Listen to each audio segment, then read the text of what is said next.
And just to follow up on that quickly, Vice President Harris is going to be in Munich with a lot of those European security leaders. Is part of her duty there to reassure allies that deterrence is still a force here?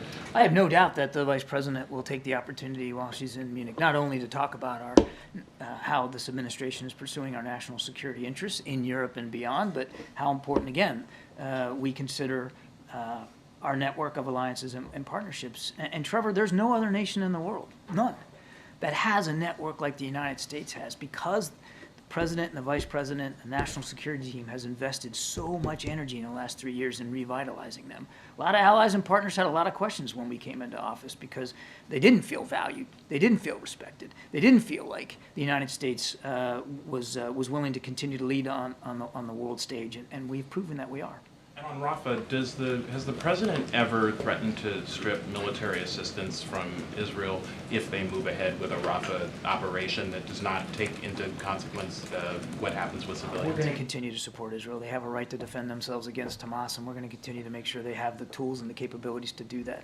And what's the view about the role that Egypt should play there? Do they need to open that border on their side in order to allow civilians to come through?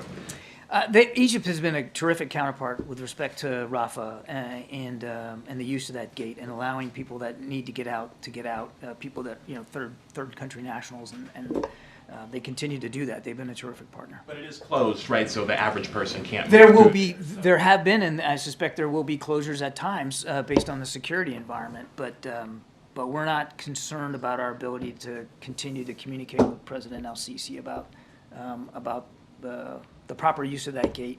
But just to be clear, people are actually penned in right now, Gaza civilians who are not able to egress, right? You're talking about Egypt. Palestinians who are not able to egress. So is that something that the president wants to see movement on? We don't want to see any forced relocation of people out of Gaza. That's home for the Palestinian people.